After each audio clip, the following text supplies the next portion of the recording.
Bonjour, bonjour à toutes.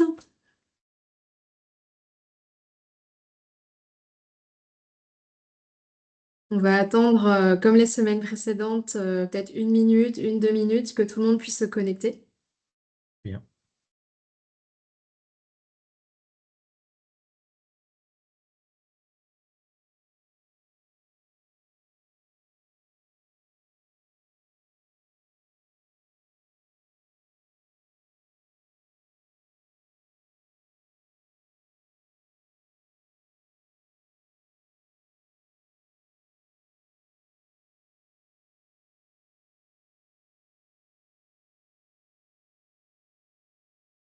Je vais attendre un petit peu, on a une trentaine d'inscrits. À La Réunion, il fait une météo assez propice, je pense, au suivi d'un webinaire le vendredi après-midi. Il pleut des cordes.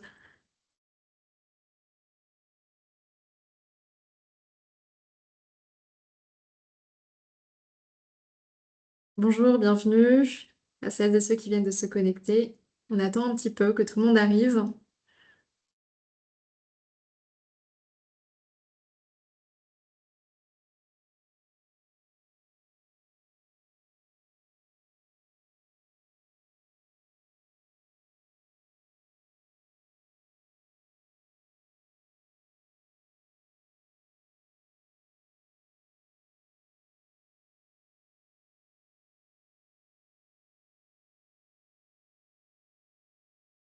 Bonjour, bonjour.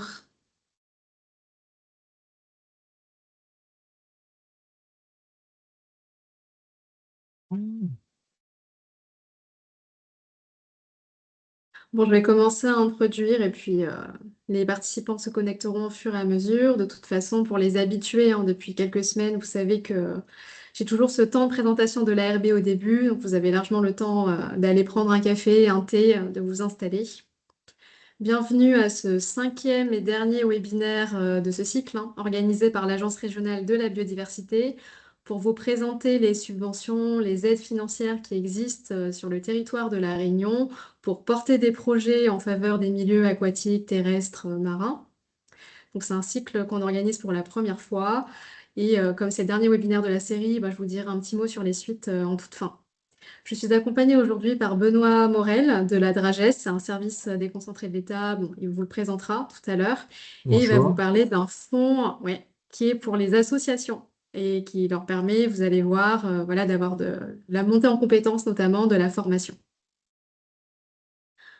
Ce webinaire est enregistré. Il sera disponible en rediffusion par la suite sur la chaîne YouTube de l'ARB.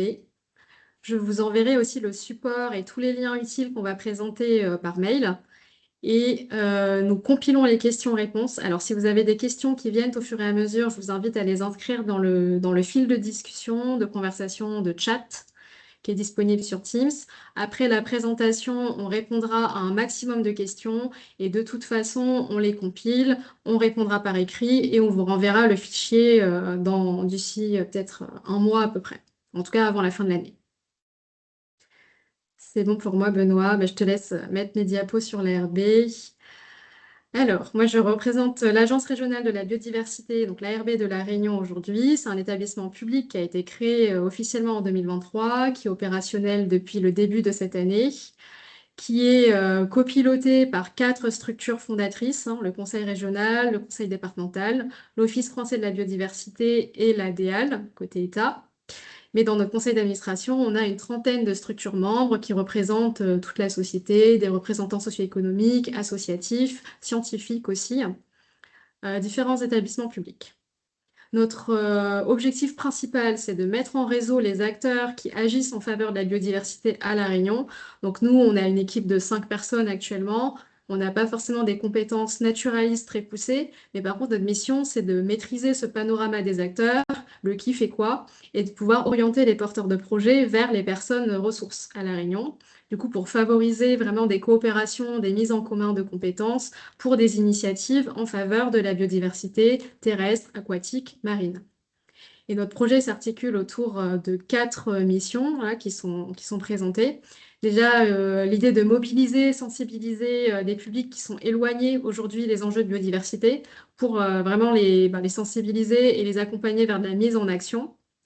On anime un certain nombre aussi de groupes de travail, de commissions thématiques pour amener des publics qui sont d'horizons différents à dialoguer ensemble pour porter des projets communs. On a cette mission d'accompagnement des projets, déjà vous faire connaître les ressources, les appels à projets, les opportunités de financement, apporter du conseil aussi auprès des porteurs de projets directement pour mieux les orienter vers des partenaires, vers des sources de financement. On a tout un volet d'accompagnement des acteurs pour de la montée en compétences et de la conception, de la réflexion sur des plans d'action. On a aussi une mission de diffusion des études, des données scientifiques et naturalistes, de la connaissance, en fait, en appui aux politiques publiques régionales, locales. Donc ça va être tout ce qui est suivi, indicateur de l'état de santé des écosystèmes. Et après, une mission plus générale de rayonnement et de coopération au-delà de la Réunion avec les autres régions françaises, ultramarines, et les territoires de l'océan Indien. Tu peux passer, merci. Donc là, quelques précisions sur nos actions concrètes. Sur tout le volet accompagnement des porteurs de projets, on fait de la veille, on relaie autant que possible les appels à projets, les financements sur notre réseau LinkedIn, parce qu'aujourd'hui, on n'a pas encore de site internet. Il va être développé l'année prochaine, mais en attendant, on communique sur LinkedIn. On organise, comme aujourd'hui, des webinaires et on va aussi aller vers ça l'année prochaine, des ateliers collectifs de montage de projets. Donc, on fait du conseil, de l'orientation et on anime un comité des financeurs. Donc là, c'est un réseau qui rassemble les principaux financeurs publics, régions, départements, office de l'eau. Tous les intervenants que vous avez eus dans ce cycle de webinaires en font partie, ceux qui proposent des financements et des aides pour la biodiversité. Ce qui nous permet d'avoir une vue d'ensemble déjà sur le calendrier des appels à projets et aussi de partager les opportunités, les projets qu'on voit qui sont en cours de construction dans le territoire pour identifier des priorités communes et essayer de faire avancer ces projets-là en cherchant des cofinancements. Et après, sur le volet plus animation collective, on va, dès l'année prochaine, organiser des journées techniques, des visites de terrain pour permettre aux acteurs de voir des projets, comment ils se font et avoir du partage d'expérience. On va lancer aussi des parcours d'accompagnement, alors thématiques vers les collectivités, les communes et les EPCI, vers des entreprises par filière pour les aider à élaborer des plans d'action pour la biodiversité. On fait bien sûr de la communication, de la valorisation des projets et on essaye aussi d'être à l'écoute des besoins de terrain des opérateurs pour identifier ces besoins-là et les faire remonter dans les stratégies, les politiques régionales et aussi via le comité des financeurs pour vraiment exprimer les problématiques liées au portage de projets et alimenter, nourrir l'évolution des politiques publiques. Juste pour finir cette introduction, je vous ai mis quelques liens utiles si vous êtes en train de réfléchir, de porter un projet. C'est sur la diapo d'après, s'il te plaît. Alors, il y a peut-être un temps de décalage. Ouais, elle apparaît. Donc, il y a le lien vers notre page LinkedIn sur laquelle on relaie toutes les infos utiles qu'on voit passer. Il y a le lien vers la plateforme nationale Aide Territoire qui recense énormément d'aides financières et d'appels à projets aussi bien publics et privés. Un lien vers le portail Téméum qui a un questionnaire. Donc, il vous demande sur quoi porte votre projet, sur quelle thématique, quel est votre statut associatif, établissement public, etc. Et en fonction de vos réponses, il y a un filtre qui vous permet d'avoir directement sur Aide Territoire les aides qui vous concernent. Donc, je vous conseille de partir de ce questionnaire et si vous ne trouvez pas votre bonheur, de réélargir la recherche sur Aide Territoire plus généralement. Et un dernier lien vers la cartographie des projets biodiversité en Outre-mer, donc un portail qui recense déjà pas mal de projets à La Réunion et dans les autres territoires ultramarins sur la biodiversité, avec des contacts des porteurs. Donc c'est utile pour avoir des idées, pour vous inspirer et pour faire votre petit état des lieux aussi de projets, pour expliquer en quoi il est innovant, différent, en quoi il va plus loin que les autres projets qui se sont déjà faits. Donc voilà pour cette introduction et je laisse la parole à Benoît pour présenter le FDVA. Merci Maëlle. Donc là, dans le cadre de la présentation, moi je ne vous vois pas forcément et je n'ai pas accès au chat, mais je pense que Maëlle pourra réagir si besoin. De mon côté, donc, je viens présenter des financements en vie associative. Donc, moi spécifiquement pour les acteurs associatifs, exclusivement pour les acteurs associatifs. Et comme vous le voyez, ça ne va pas être des financements spécifiques à la biodiversité, mais plutôt des financements généraux, mais qui concernent tous les acteurs associatifs, dont les acteurs qui sont investis, en tout cas sous le format associatif, dans la biodiversité. Mon intitulé, c'est délégué départemental à la vie associative et je suis localisé à la Dragesse de La Réunion. Très rapidement, la Dragesse, on n'est pas forcément connu sous cette appellation-là par les acteurs. C'est jeunesse et sport, hein. Tout le monde nous connaît plutôt sous ce terme-là. On change régulièrement de nom.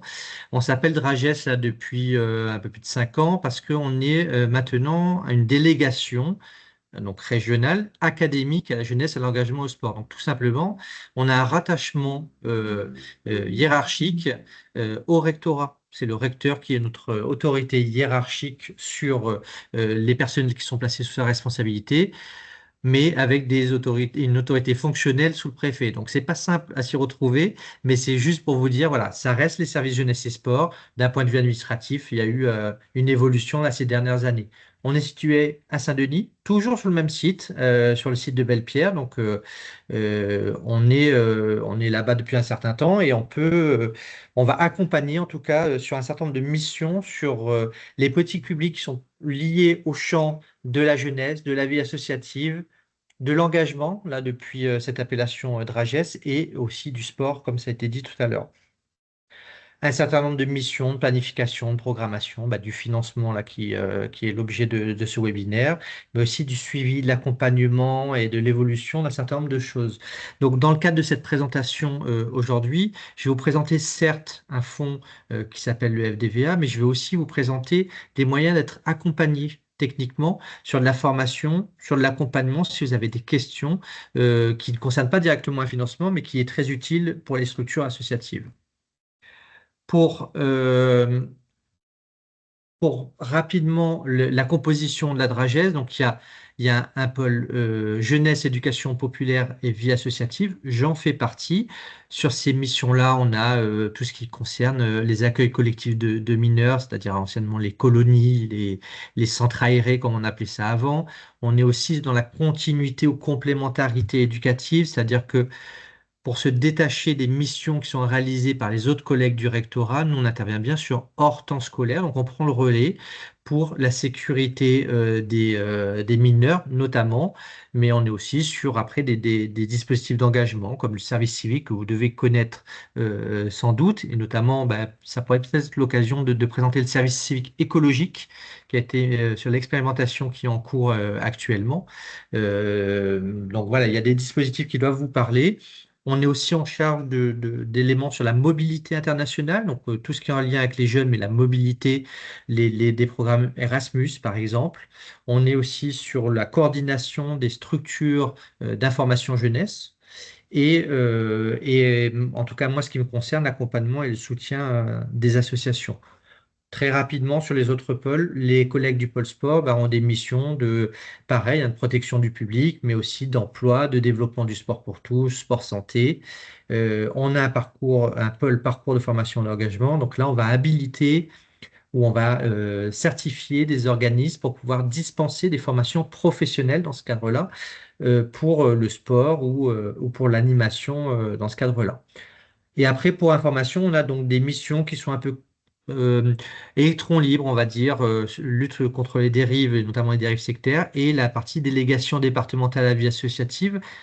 Je me retrouve moi 2 fois dans l'organigramme parce que d'une part, j'ai les missions qui relèvent du pôle jeunesse, éducation populaire et vie associative, mais d'autre part, la mission de délégué départemental à la vie associative, c'est un rôle qui est interministériel, c'est-à-dire que je vais être le référent vie associative pour tout type d'association, qu'elle soit dans le champ de jeunesse et sport ou pas, en lien avec l'agriculture, la culture ou d'autres thématiques, ou même l'emploi. Je vais être concerné dans ce cadre-là. Donc, c'est vraiment une mission qui va être rattachée directement au préfet. Voilà. Donc, très rapidement, mais puis juste pour vous remettre le contexte de qui on est, même si vous nous connaissiez sans doute, mais bon, voilà, on a changé juste un peu juste de nom. Sur le FDVA et l'accompagnement des projets associatifs. Donc le vif du sujet et ce qui vous intéresse en tout cas pour ce webinaire, j'ai en charge donc la gestion du fonds pour le développement de la vie associative, le FDVA. C'est un dispositif qui existe depuis un certain temps, en tout cas depuis plus de 40 ans ou 40 ans cette année sur la partie FDVA 1, qui concerne la formation des bénévoles. Donc pareil, c'est un dénominateur commun. Toutes les associations ont des bénévoles et ces bénévoles, bah, ils peuvent avoir des besoins de formation des bénévoles. Si ça concerne les salariés, généralement, vous êtes rattaché à un OPCO auquel vous cotisez, qui va vous permettre de pouvoir mobiliser des financements pour la formation des salariés. Moi, ce qui me concerne, c'est la formation exclusivement des bénévoles. Et cette formation, elle peut être mobilisée sous la forme de journées de formation. Vous nous demandez un financement pour des journées de formation. C'est 5 journées au maximum et c'est 500 euros jour maximum par journée de formation. Donc le calcul est rapide. On peut vous financer un maximum de 2500 euros pour un programme de formation des bénévoles. Je reprécise bien, exclusivement à destination des bénévoles, donc 10 à 25 stagiaires et toujours ces règles de 80% de financement maximum. Donc normalement, si vous voulez obtenir 2500 euros d'aide, il faut que votre projet il dépasse les 3000 euros. Cette année, en tout cas l'année 2026, on va proposer que la valorisation du temps de bénévole puisse être comptée dans la part d'autofinancement. Donc ça sera peut-être une évolution où vous pourrez nous solliciter sur 80% de financement maximum et justifier les 20% restants par la valorisation du bénévolat sur le projet. C'est une nouveauté sur laquelle j'aimerais bien pouvoir faire valider là dans les prochaines semaines pour pouvoir faciliter l'accès à ces fonds et pas avoir de l'autofinancement systématiquement sur les demandes de subvention. Si on y arrive, on va faire en sorte que ça se généralise aussi dans le cadre de mes missions interministérielles sur les autres services de l'État, dont la DEAL par exemple, avec qui devez être en contact plus régulièrement. Voilà, j'anime un groupe de travail et on est en train de travailler là-dessus. Ces formations de bénévoles, elles sont soit techniques, soit spécifiques. Si elles sont spécifiques, c'est-à-dire qu'elles sont liées à votre activité.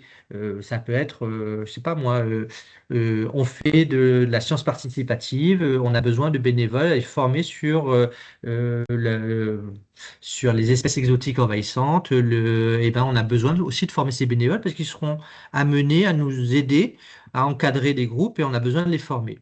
Vous avez des compétences en interne, vous mobilisez, vous nous dites on mobilise un salarié qui a des compétences et les sous peuvent permettre les déplacements, la location d'une salle, du petit matériel, on n'est pas sur l'investissement et vous organisez votre formation. Vous n'avez pas ces compétences qui sont très spécifiques, vous voulez réfléchir sur, je sais pas moi, euh, identification acoustique des chiroptères. Hop, ben vous faites appel à une structure spécialisée qui va intervenir auprès de vos bénévoles pour les former là-dessus. Vous êtes assez libre de pouvoir le faire comme vous le souhaitez. Donc ça, c'est vraiment ce qui est lié à votre domaine d'activité. Ce qui va être plus technique, c'est par définition quelque chose qui va être commun à d'autres structures. C'est-à-dire que être bénévole dans une association de biodiversité, ça reste malgré tout au conseil d'administration à peu près les mêmes missions qu'être bénévole dans une association culturelle.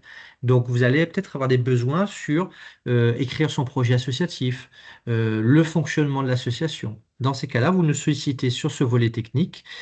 Ça doit être mutualisable et on doit permettre à d'autres structures de pouvoir intégrer la formation. Donc, soit vous faites un montage et vous acceptez qu'il y ait d'autres associations qui puissent y participer, soit vous participez à une formation qui est financée par une autre structure sur cette dimension technique. Et là où je voudrais mettre l'accent, c'est que on finance là depuis 3 ans des formations à la gestion associative. Ça, c'est spécifiquement pour les dirigeants bénévoles.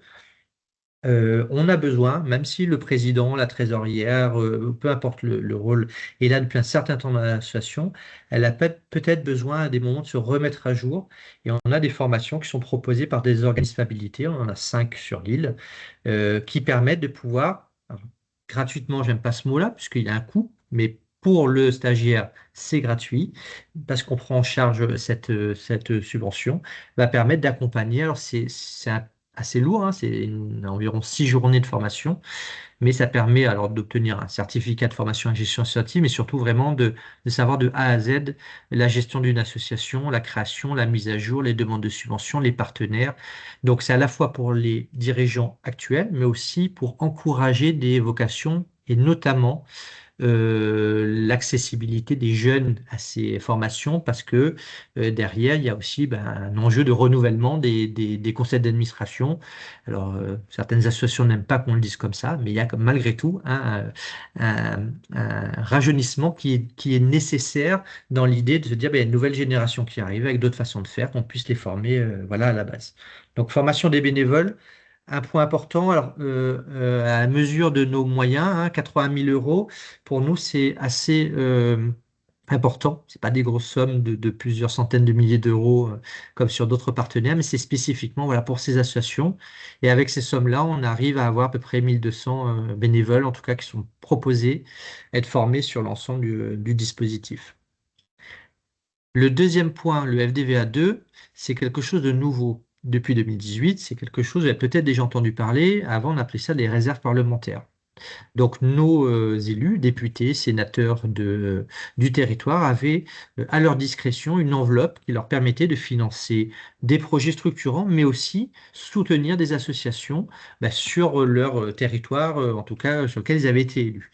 Depuis 2018, les services de l'État, en l'occurrence la DRAGES, a récupéré la gestion de ces fonds.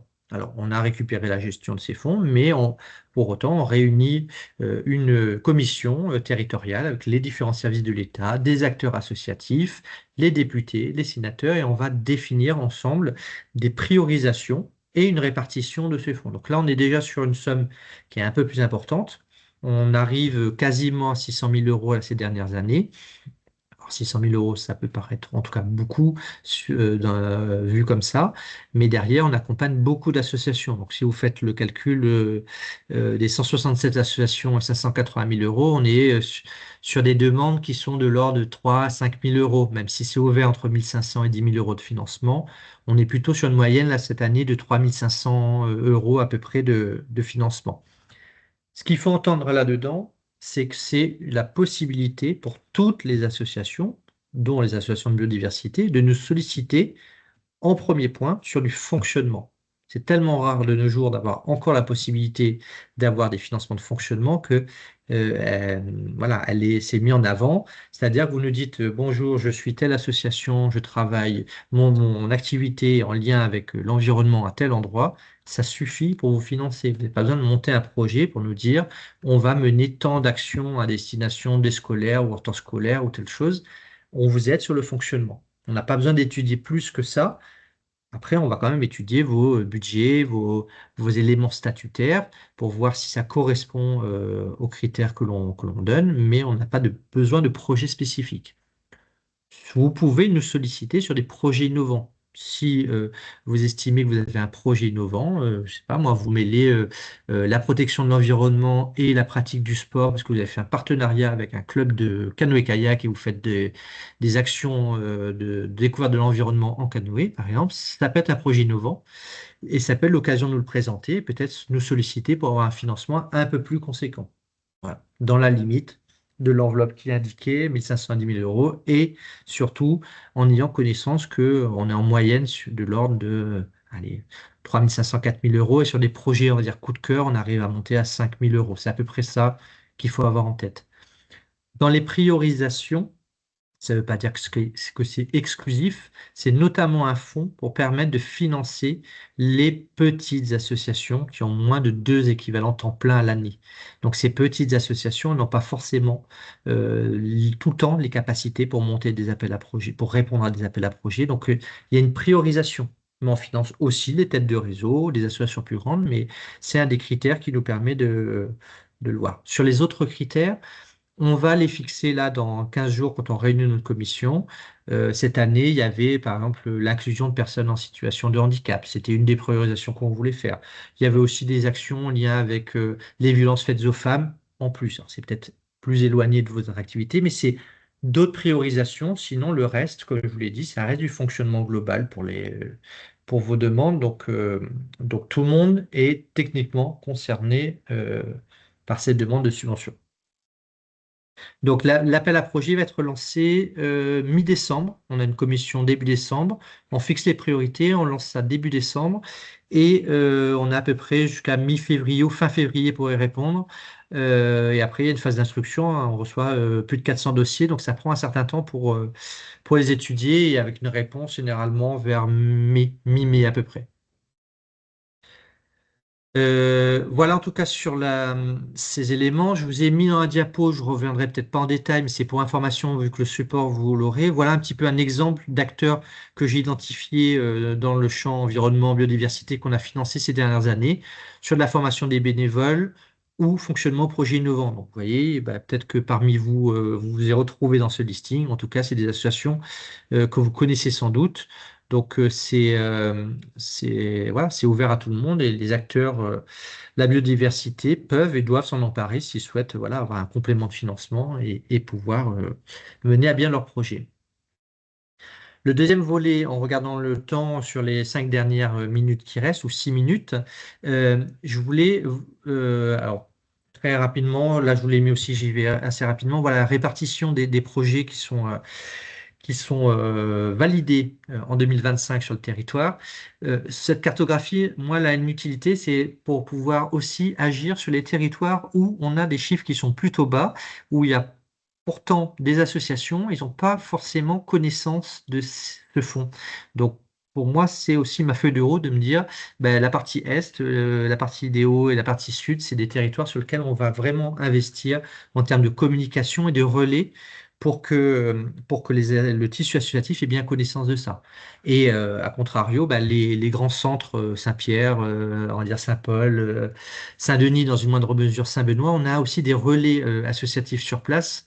Donc le fonds est un peu mieux connu. Alors là, je vous mets le nombre de dossiers validés, hein. On a reçu évidemment au moins 2 fois et demi plus, puisqu'on est sur 450 dossiers reçus sur le 1 et le 2. Donc voilà pour information.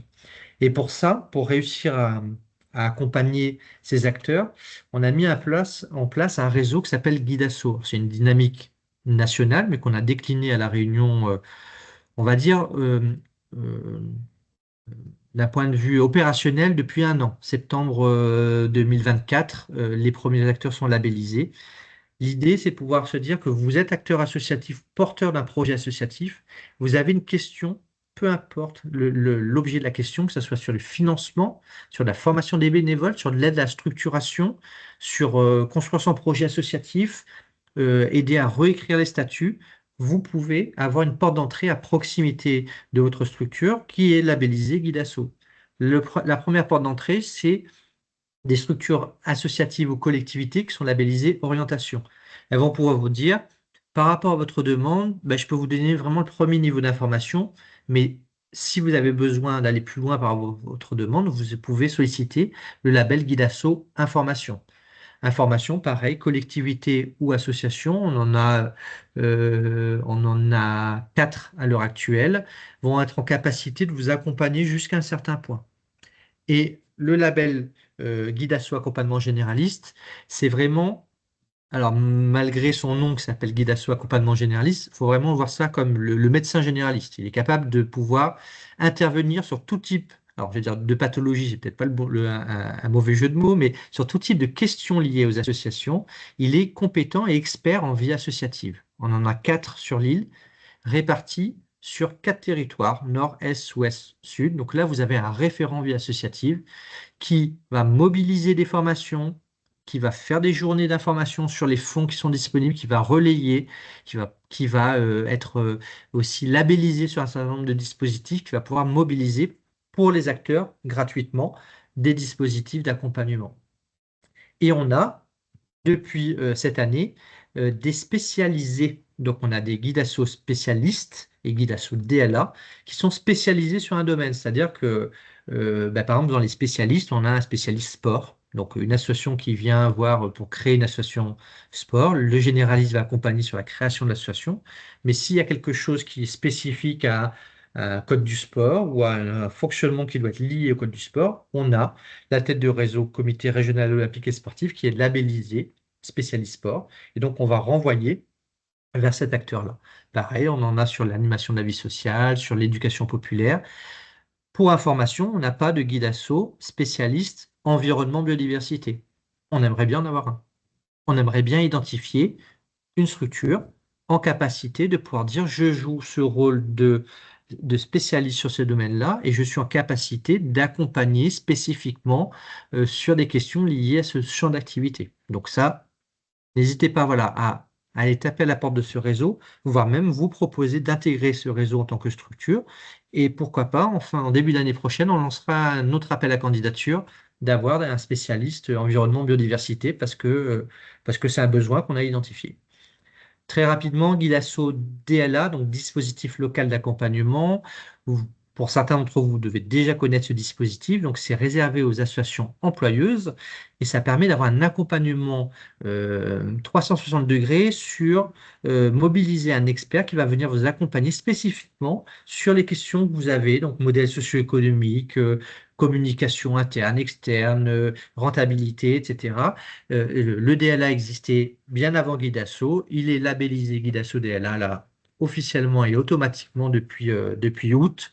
Et il fait partie de ce réseau. Et ça vous montre qu'on a des liens entre ces acteurs-là et qu'on est en capacité, via ce réseau, de pouvoir accompagner à peu près sur tout type de demande. Il me reste 1 ou 2 minutes. Je vais voir sur les dernières diapositives. Il y a une cartographie qui est disponible. Là, je vous ai mis au mois de juin 2025 à peu près les labellisés. On peut les retrouver sur la cartographie.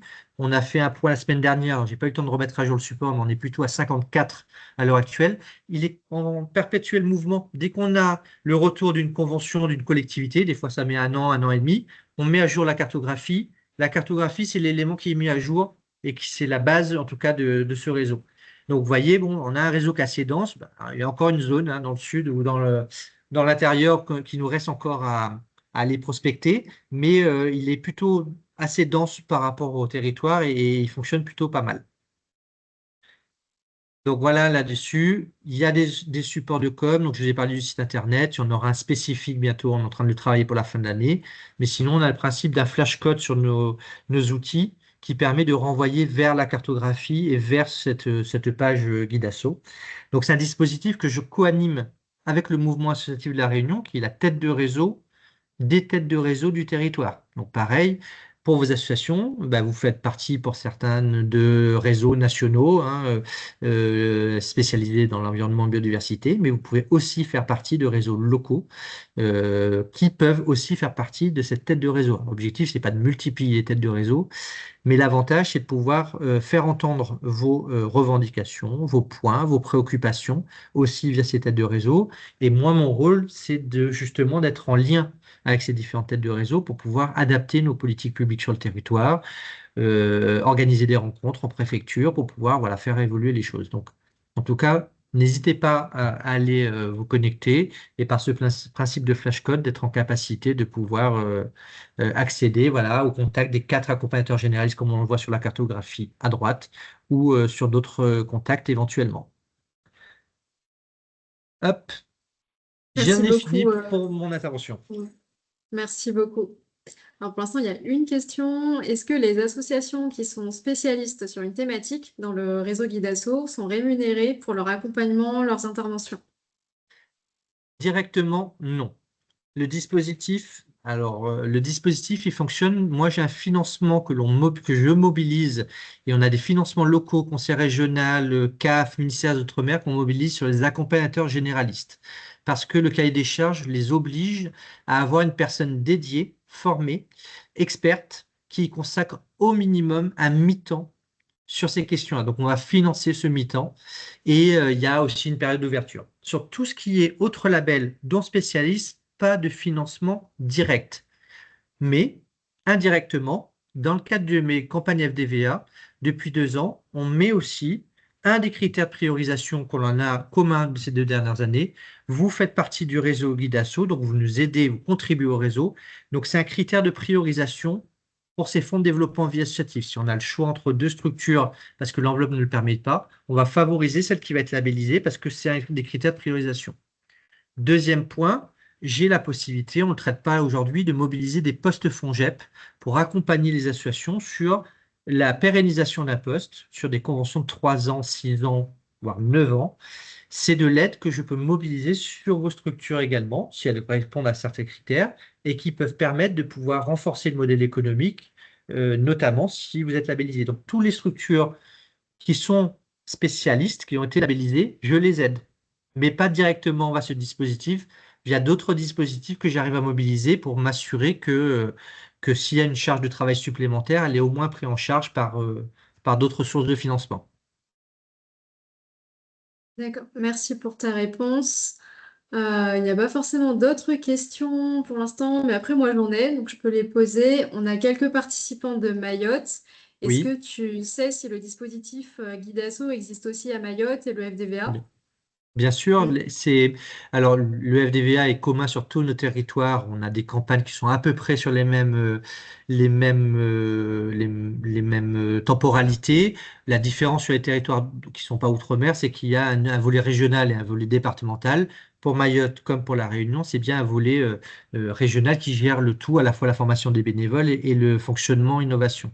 Guidasso est aussi en place à Mayotte. Ils l'ont mis en place je crois, à peu près un an après nous dans la dynamique, mais ils ont labellisé les acteurs à peu près au même moment que nous.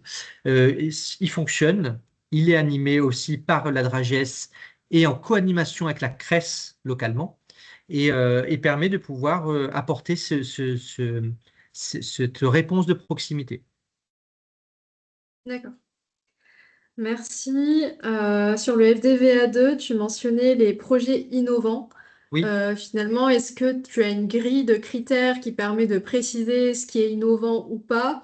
Ou est-ce que c'est au cas par cas, tu vois, en fonction du projet? Et dans ce cas, est-ce que tu t'appuies sur d'autres experts pour qualifier cette innovation? Alors, premier point, je m'appuie sur d'autres experts parce que 450 dossiers à instruire sur une période de mi-février à mi-avril, je ne peux pas faire tout seul, sachant que j'ai d'autres missions par ailleurs. Donc, premièrement, je mobilise mes collègues de la Dragesse. Donc, cette année, on était une vingtaine d'instructeurs. Moi, j'ai toute la partie formation des bénévoles et après, je prends aussi un quota sur la partie FDVA2. Par contre, j'ai un rôle d'harmonisation, de coordination. Donc après, je reprends tous les éléments parce que je suis en contact avec ces structures pour pouvoir harmoniser. En plus de ça, je sollicite les services concernés. Systématiquement, quand j'ai un projet environnement, biodiversité, j'ai des contacts à l'ADEAL, je leur renvoie ces éléments-là et ils vont me donner un avis. Ils vont me donner un avis. On connaît, on finance, mais on aimerait bien qu'ils soient même un peu mieux financés, parce qu'on ne peut pas aller à hauteur de leur demande, ou on finance et puis on estime que c'est assez, ça arrive assez rarement, hein, généralement.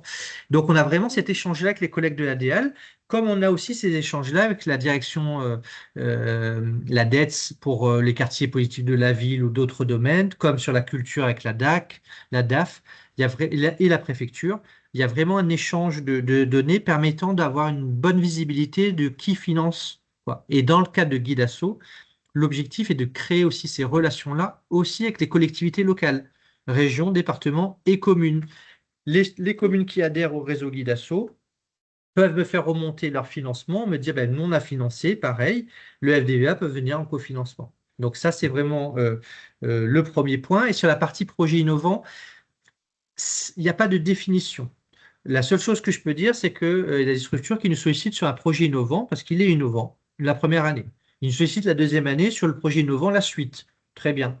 OK, c'est la continuité, il reste innovant. La troisième année, on leur fait comprendre qu'au bout de 3 ans, il est peut-être un peu moins innovant. Donc, ça sera l'objectif, c'est peut-être de pouvoir financer 2 ans, peut-être pas 3 ans, ces projets. Mais la structure peut très bien nous solliciter sur les projets innovants, puis après nous solliciter sur du fonctionnement global, puis revenir sur du projet innovant par la suite. Il faut choisir. Si vous voulez pas prendre de risque, vous demandez sur le fonctionnement en général. On ne va pas avoir ce critère-là de savoir s'il est innovant ou pas votre projet, puisqu'on vous finance le fonctionnement global. Ok. Merci, c'est très clair et ça veut aussi dire pour les associations que quand elles portent un projet, en plus de contacter la Dragesse, elles ont peut-être intérêt aussi à se faire connaître de la DEAL ou des autres services transversaux que tu vas consulter dans les projets. Alors, ah oui, oui, Oui. c'est bien. Généralement, on apporte un cofinancement, c'est-à-dire que sinon on reçoit un dossier, on nous demande 80% du financement au niveau de la Dragesse, on se dit, ben, si on n'arrive pas à apporter les 80%, quand on n'apporte que 40 ou 50%, le projet est remis en cause parce qu'il n'y a pas d'autres partenaires. Par contre, quand on va avoir un projet qui va solliciter des cofinanceurs, ça rajoute de la fiabilité, de la solidité au projet. Donc, on va plus favorablement accompagner ce type de projet.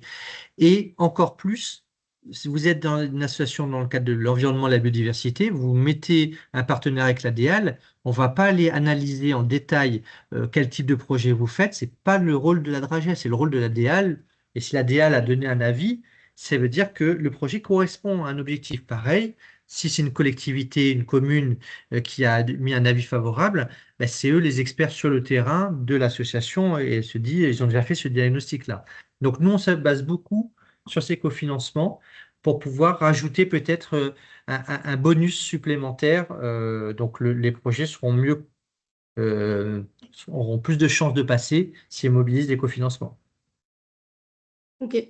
Et justement, est-ce que tu as un bilan ou comment dire, une vue un peu statistique sur l'utilisation du FDVA2, que ce soit sur des cofinancements de projets innovants, sur du fonctionnement global, ou même pour avoir une avance de trésorerie, parce que ça peut être le cas aussi pour des Oui. assos qui envisagent de porter un projet par la suite, qui veulent répondre à un Mm. appel à projet un peu plus gros, mais qui ont besoin d'une avance de trésorerie. Est-ce que toi, tu as Alors, cette vue-là sur oui, l'utilisation du ben, FDVA? alors sur l'avance de trésorerie, c'est une difficulté que toutes les associations ont, hein, généralement quand elles vont monter un projet. Donc, on travaille actuellement sur des solutions. Alors, il existe des solutions à plus petite échelle, hein. La maison des associations de Saint-Benoît a développé un principe de pré-relais qui est possible, hein, au niveau des associations, mais c'est à l'échelle de leur territoire, leurs adhérents et de quelques milliers d'euros. L'idée, c'est de pouvoir généraliser cette initiative à l'échelle régionale avec un ou deux zéros en plus. L'idée, ça serait de pouvoir avoir des fonds d'amorçage, notamment pour les fonds européens. Donc, c'est des questions qu'on en a. Je participe à des groupes de travail avec la CRES, qu'on citait tout à l'heure, la DETS également. On est en train d'y travailler. Le FDVA peut y contribuer humblement à son échelle à hauteur de quelques milliers d'euros. Mais voilà, quand on est sur des projets un peu plus structurants, c'est un peu plus compliqué. Et pour ce qui concerne les statistiques, sur le site de la DRAGES, onglet Fonds de développement vie associative, il y a le compte-rendu des trois de 2025, 2024 et 2023 qui reprend le support de présentation lors de la commission, les tableaux d'analyse de ceux qui ont été financés. C'est une obligation de transparence aussi depuis qu'on a la gestion de ces fonds. Donc assez rapidement, on diffuse l'ensemble de ces données. Donc dans mon support, on va retrouver la cartographie que j'ai présentée, mais on va aussi retrouver des pourcentages et l'évolution de ces pourcentages entre fonctionnement, projets innovants, quel type de structure et pourquoi des structures ont été retoquées, quelles raisons, notamment des raisons d'incomplétude du dossier. Et derrière ça, c'est qu'est-ce qu'on met en œuvre comme action pour accompagner ces associations pour que l'année prochaine, elles soient éligibles. Et c'est notamment le réseau Guidasso pour leur dire, ben, peut-être que si c'est des éléments comptables, ben, pour information, on va mobiliser des formations comptables qu'on a sur notre territoire pour accompagner les bénévoles pour réussir à ce que leur dossier soit conforme, par exemple. Ok. Et justement, sur les raisons comme ça qui ont bloqué de l'accès au financement, en dehors de la complétude du dossier et du respect de la procédure de demande, on va dire, est-ce qu'il y a d'autres raisons que tu pourrais peut-être citer maintenant aussi pour anticiper justement et pour aider les associations présentes à éviter ces écueils? Oui, alors les principes de demande de subvention pour la plupart des services de l'État, c'est normalement sur la base de ce que vous connaissez qui s'appelle le CERFA. Ce CERFA, il existe en version papier, il existe en version dématérialisée. C'est le dossier de demande de subvention. Pour les services de la DRAGES, on utilise le Contasso, qui est la version dématérialisée qui permet de nous solliciter sur des demandes de subvention et sur des agréments. L'avantage de ce dispositif, c'est que vous allez faire votre demande de subvention, donc le CERFA sous forme de questions, c'est assez fluide, et ça va aller récupérer un certain nombre de documents. Des documents qu'on va récupérer automatiquement. Vous êtes déclaré au greffe des associations, il y a un lien direct, on a la liste des dirigeants mis à jour, on a les statuts, on a des choses qu'on arrive à avoir automatiquement, donc on ne va pas vous les redemander si on y a accès. Par contre, il y a des éléments sur lesquels on a besoin, c'est vos derniers documents comptables et bilan d'activité. Avec une précision, on fait la demande de subvention, on lance les campagnes en fin d'année, elles se clôturent mi-février par 2026. On ne va pas vous demander les comptes de résultats et les bilans d'activité 2025. La plupart des assemblées générales n'ont pas encore eu lieu. On ne va pas vous mettre en difficulté pour vous demander ces documents. Donc, on va vous demander du N-2. Donc, en début d'année, vous nous fournissez bilan d'activité, bilan financier 2024. vous avez ça, vous êtes éligible. Quand vous commencez à nous fournir 2023, 2022, le problème qu'il y a, c'est qu'on ne sait pas qui vous êtes. C'est-à-dire qu'on a besoin de savoir dans quelle santé financière vous êtes, qu'est-ce que vous faites comme activité pour juger de la pertinence de votre projet. Avec 1 an et demi, 2 ans de décalage, on y arrive. Avec 3 ou 4, ça peut être complètement différent. Une association qui vient d'être créée il y a 4 ans, si on remonte à 3 ans, les exercices, il n'y a vraiment pas beaucoup d'activités. Donc pour ça, sur la plateforme Le Compte Asso, la préconisation, vous faites votre assemblée générale, vous avez les documents à jour, vous mettez à jour ces documents sur la plateforme. Le jour où il y a la campagne qui est ouverte, vous répondez à votre projet, vous remplissez le CERFA et automatiquement vous marquez joindre tel document et votre document est déjà là. Donc souvent, on refuse des projets parce que les documents sont trop anciens. Parce que techniquement, la plateforme ne permet pas de déposer la demande de subvention s'il manque des documents. Mais les associations peuvent nous donner des documents trop anciens, voire nous mettre des documents qui ne sont pas en lien avec ce qui est demandé. Voilà. Donc, parce qu'il n'est pas conforme, ça peut être une petite association qui confond prévisionnel, compte de résultat, ça devient assez compliqué de pouvoir le traiter ainsi. Donc, pour ça, pareil, le réseau Guidasso peut vous accompagner sur comment créer son compte asso, comment l'alimenter, et identifier avec vous s'il y a certaines lacunes, la mobilisation de formation ou de journée d'information. Donc c'est assez simple à le faire, mais il faut avoir une rigueur là-dessus. Après, d'autres raisons, des fois, c'est bien indiqué, on ne finance pas 100% du projet. On a beaucoup de enfin, on a encore trop de dossiers qui nous demandent, pour 3 000 euros de projet, nous demandent 3 000 euros. Ça sera a priori possible avec la valorisation du bénévolat en 2026, mais il y aura des règles qui seront clairement indiquées. C'est généralement voilà, ces éléments-là qui sont bloquants. Cette année, on a, malgré le volume que ça représente, on a quand même intégré, et en 2026, ça sera le cas, une période d'1 semaine pour dire à la structure, il manque des documents, au lieu de rejeter votre demande, vous avez 1 semaine, si c'est un oubli, vous avez 1 semaine pour nous mettre à jour le document sur la plateforme, et dans ces cas-là, on l'étudie. Si le document est manquant, en 1 semaine, ils n'ont pas forcément la capacité à le faire, donc malheureusement pour eux, ça ne sera pas éligible. Voilà. D'accord, merci. Je regarde les participants avec nous pour essayer de voir d'autres questions qui pourraient les intéresser. Alors, si, il y en a une qui est beaucoup revenue sur les webinaires précédents. On a des sujets en lien avec la biodiversité sur lesquels on manque de connaissances aujourd'hui et sur lesquels on a très peu, voire aucun spécialiste vraiment. Tu vois, c'est le cas par exemple des champignons, de la fonche, où on a Oui. vraiment une poignée de spécialistes à La Réunion. Donc finalement, avant de former des bénévoles, on a aussi besoin de former les professionnels, les salariés des associations, voire les gestionnaires d'espace.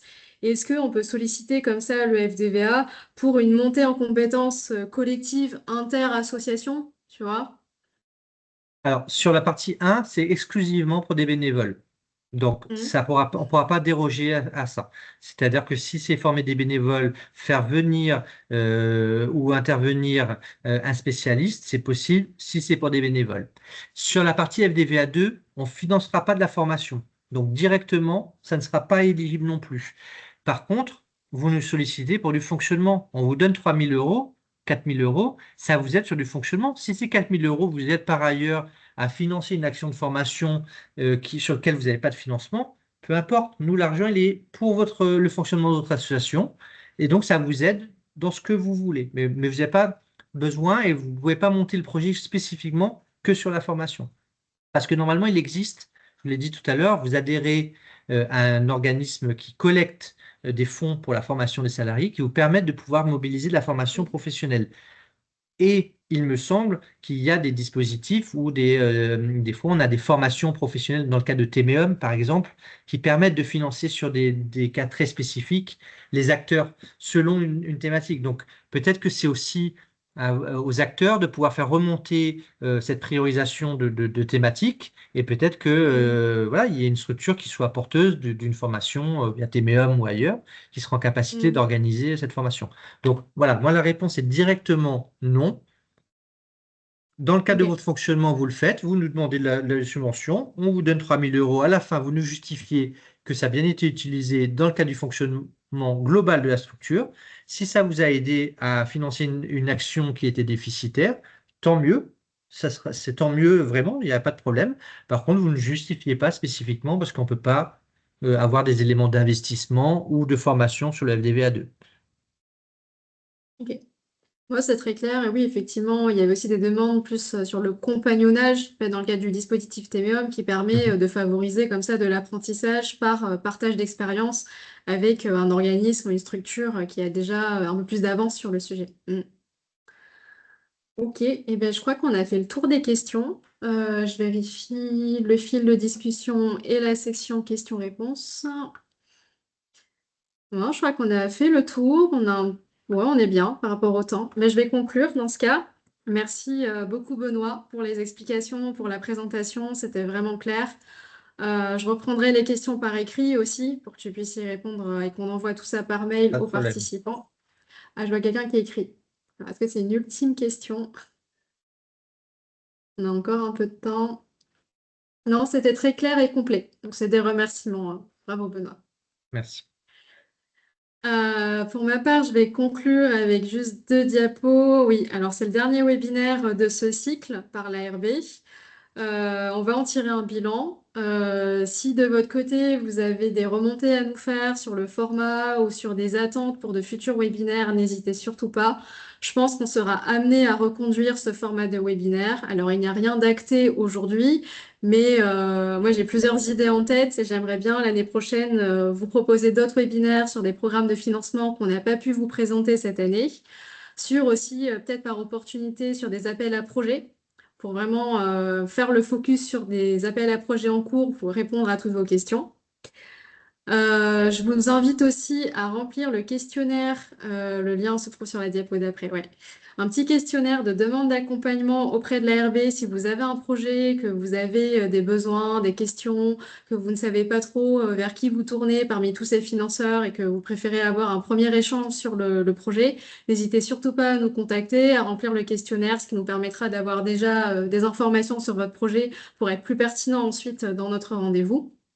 Et je vous invite à bloquer la date du 29 janvier 2026, puisqu'on va organiser un atelier en présentiel à La Réunion entre porteurs de projets avec une structure qui s'appelle Le Clan, qui est spécialisée en intelligence collective. Et là, pour vous aider justement à coopérer, à monter des projets en partenariat ou à valoriser vos compétences spécifiques particulières dans le projet porté par d'autres.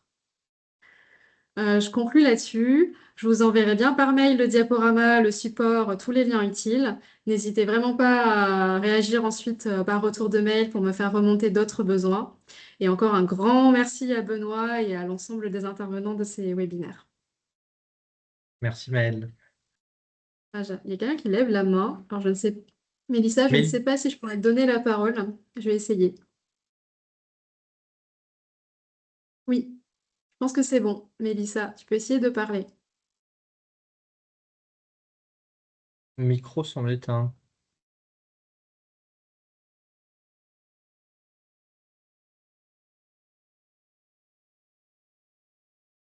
Mélissa? Le micro paraît éteint sur. Oui. Bon, Mélissa, est-ce que tu peux, oui, dans ce cas, l'écrire? Regarde ta question. Ah, c'est que moi, j'ai un petit temps d'actualisation. Ah oui, alors j'ai une question.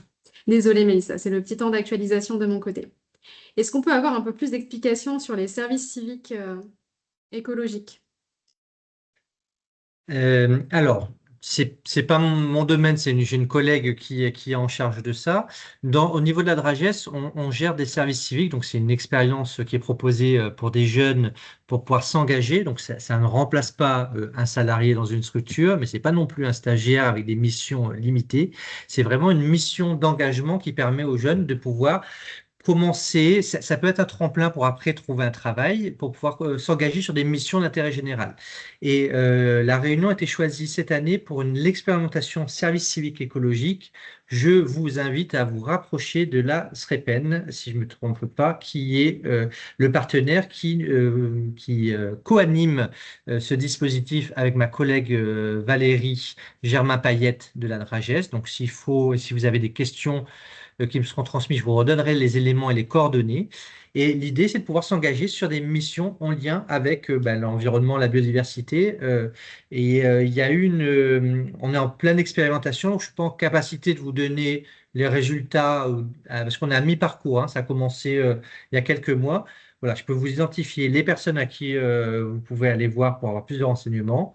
Et l'idée, c'est que ça se généralise et qu'on ait tout le temps à cette dimension-là spécifique pour qu'on trouve des jeunes qui s'engagent sur cette thématique. Oui, ben, si c'est besoin d'avoir les contacts mail, je les transmettrai à Maël.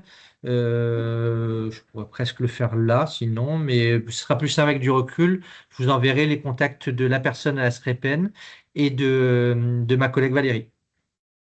Oui. Je pourrais remettre le contact dans le mail en envoyant le support de présentation.